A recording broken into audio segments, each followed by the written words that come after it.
Hello everyone, this is chapter 6.5 where we'll be discussing graphs of other trigonometric functions. In 6.4 we saw the graphs of sine and cosine, so I just want to recall what these look like. Also, the way we justified the graphs were basically for sine, we just plugged points, plotted them on the xy plane, and we got this image here.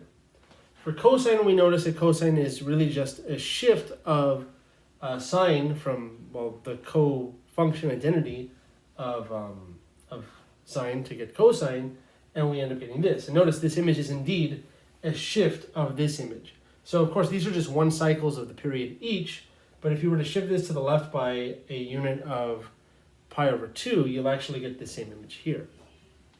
Now, again, we plotted some points to get sine, but what I want to do is I want to take a look at these kind of main 5 points here, the lows and highs basically. And I'm going to focus on those to try to develop the graph of tangent. And similarly, there are these points here. Right? So basically what these are just the angles that are, well, if you consider the unit circle, we have 0, pi over 2 radians, pi radians, 3 pi over 2 radians, and then back to 2 pi radians. Good.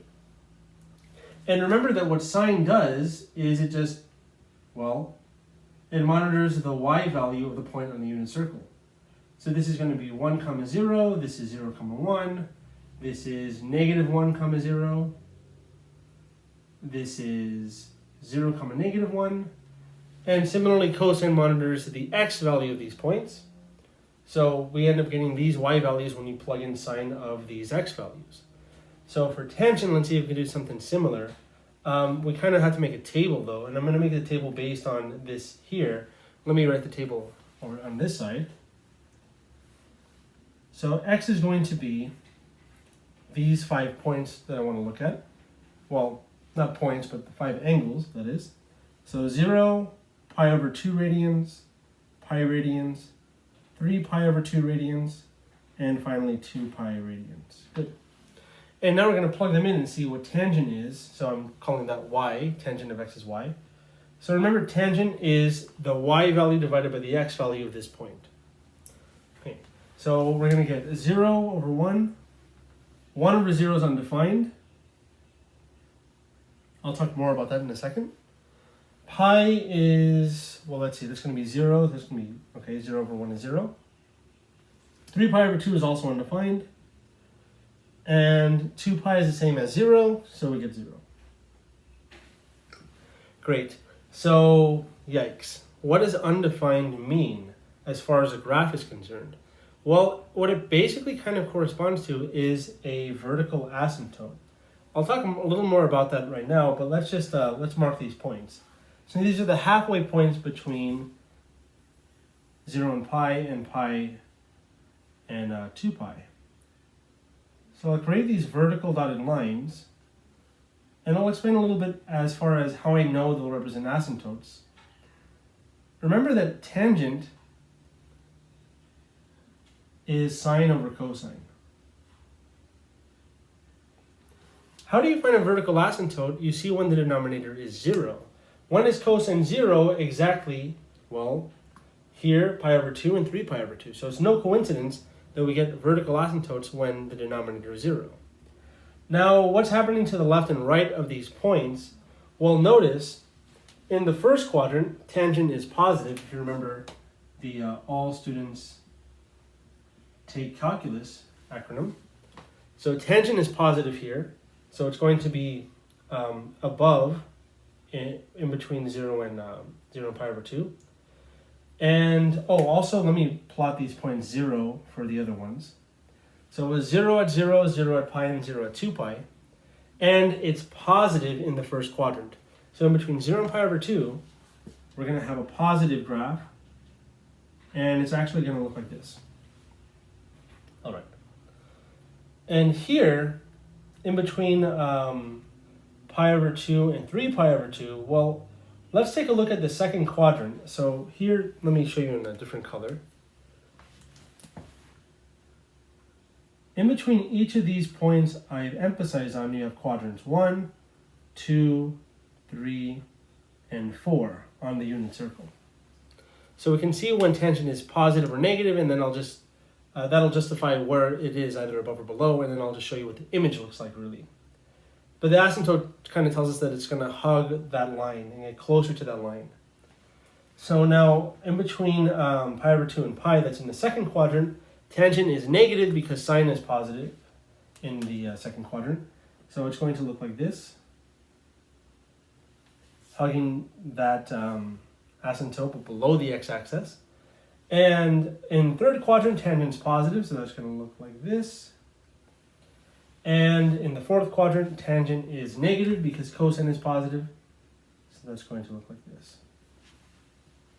It's a weird graph, and as it turns out, if you recall the period of tangent that we saw we saw a little bit of that in 6.4, the period of tangent was actually pi. And I'm going to try to justify a little bit why that is. So I'm going to draw, I'm going to label here the sine of tangent. So the sine of tangent is positive here, negative here, positive here, negative here. And if you look at the angles, all of the angles here actually will go in order from 0 to pi. Tangent of those will be given. And if you look at these angles here, well, tangent of those angles will actually be the same as, well, essentially the reference angles. But the whole idea is that since the sines are the same, because of what we saw with reference angles and the sines of trig functions, what we actually end up getting is that any angle in the first and second quadrant, tangent of those would actually be the same as tangent of any of the angles in the third and fourth quadrant, because the sines go in that order, plus then minus, and then in the third and fourth quadrant, plus then minus. So really what that tells us, it's kind of hard to say that in words, but I think I kind of did it justice. It tells us this. If you had any integer multiple of pi, so remember k is an integer, positive or negative whole number, you end up getting tangent of that angle alone, meaning that pi is the period. So notice here in this image, if you actually just look from 0 to pi, like this, and you repeat this, you get exactly this one here. So instead of repeating every 2 pi, every length of 2 pi, it actually repeats every pi. And in fact, usually this is not what people consider as being one cycle. It just looks kind of funny. Instead, what we do is we just, well, we extend it over here. So these asymptotes here are, well, this is x equals negative pi over 2, and this one here is x equals positive pi over 2. And this is what we consider to be the one cycle, the first cycle of tangent. So it's just this kind of shape here, this squiggly shape right there, with those two asymptotes at negative pi over 2 and positive pi over 2, and then it's repeated for every period pi. So that is the graph of tangent. Now we're going to look at the graphs of the other trig functions that we haven't seen yet, which would be the reciprocals, and those of course are cosecant, secant, and cotangent. So let's take a look at those right now. Alright, so now for the graphs of cosecant and secant. Well, remember that cosecant is the reciprocal of sine. Alright. Similarly, secant over here is the reciprocal of cosine. But of course, I'm going to start with sine and try to show you a few things. The first thing I want to show you is, well, we're going to basically graph sine, and then after that, we're going to reciprocate each of the values, which sounds funny, but just kind of bear with me. So here I'm going to graph what we've seen a lot already for sine, but I'm going to make it dashed. And again, it's just one cycle because we have the understanding that all you need is one cycle, and then after that, you can just copy and paste that throughout the x-axis. Good. Now, at these zeros, these are the x-intercepts. Remember what we saw for tangent? We saw that it is sine over cosine. And since cosine had zeros at multiples, integer multiples of pi over 2, then, well, tangent as a consequence had asymptotes, vertical asymptotes, because you're basically dividing by 0. Here, since cosecant is 1 over sine, well, this will also have vertical asymptotes when its denominator is 0. Sine is 0 at these red points here. I don't know if the red color's coming out very well, but I drew them in red. So I'm going to draw these vertical asymptotes in red here. I'll draw them in solid red, I guess. I want to make sure it's good. Okay. It's probably the best I'm going to get it. All right. And then, of course, at the y-axis itself is also technically a vertical asymptote for cosecant. Perfect. Now, this point here has a y value 1. And, of course, this is the halfway point between 0 and pi and pi over 2. Pi and 2 pi. So it's pi over 2 and 3 pi over 2. So notice, sine of pi over 2 is indeed 1. Sine of 3 pi over 2 is indeed negative 1. If you take the reciprocal of 1 and negative 1 to find its cosecant value, well, the reciprocal of 1 and negative 1 are still 1 and negative 1. So in fact, these points will still be points on the graph of cosecant.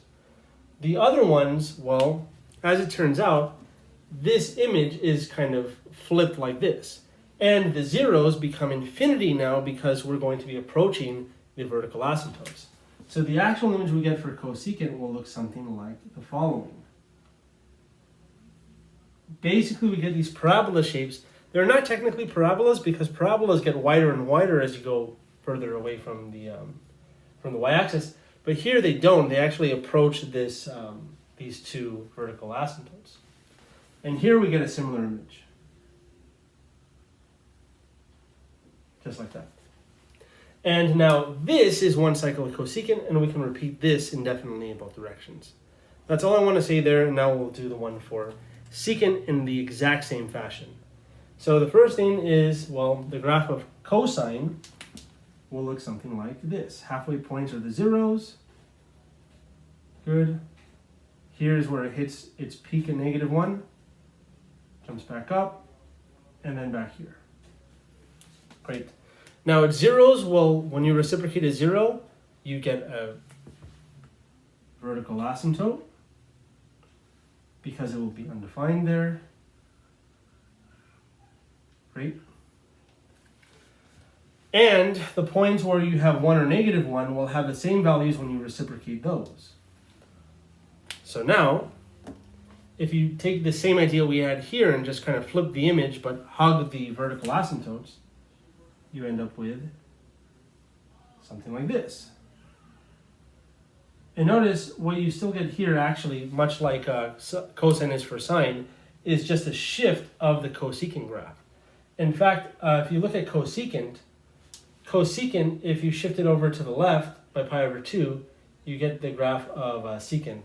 So, yeah, I mean, it's the exact same thing that happened for sine to cosine, and you can actually see that because the dotted reflection of its reciprocal cousin, I guess you can see, well, they're more like brothers, but that was a joke.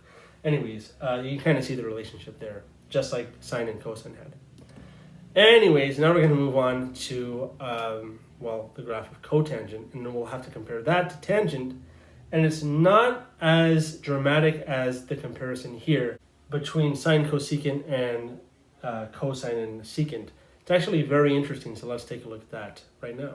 All right, so we again want to graph cotangent of x. Now, let's recall tangent of x, and I guess you can try to do the trick we did to get cosecant and secant by trying to see where the zeros are, and then those will correspond to asymptotes, but it gets a little weird because the asymptotes will now turn into zeros, and that's not very obvious. But what I kind of want to show you is this.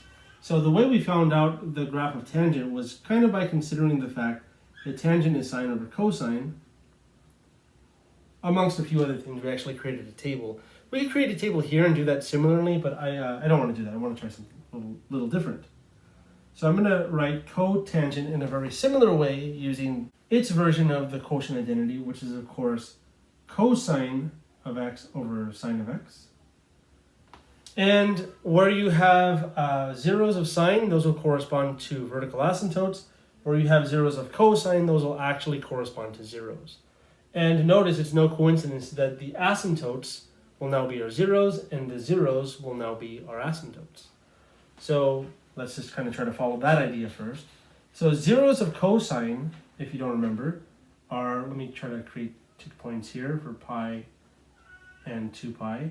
So like I was saying, zeros, and I guess we'll need negative versions too, just so we can compare. All right, so like I was saying, zeros of cosine are at the halfway points pi over 2 and 3 pi over 2. Zeros of sine are now going to be asymptotes of cotangent. Zeros of sine are at multiples of pi, integer multiples of pi. So here, here, here, and I guess here. So this will be an asymptote now, the y-axis, actually. Here we'll have an asymptote. Here we'll have an asymptote. And then finally here. I say finally, but there's obviously infinitely many of them. It depends how far you want to go out. But here I think this is enough for us.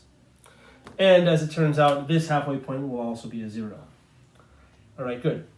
And notice the sine of cotangent is the same as the sine of tangent, because if tangent is positive, the reciprocal of tangent will also be positive. Reciprocating doesn't do anything with the sine. So we can kind of compare quadrant-wise.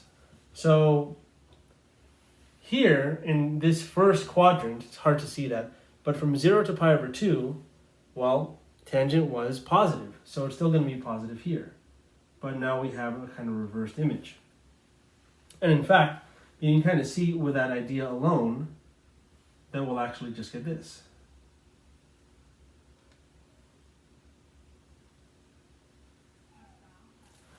So I've written 3 copies of the cycle here. This will be our first cycle from 0 to pi, where of course here our first cycle is in between negative pi over 2 and pi over 2.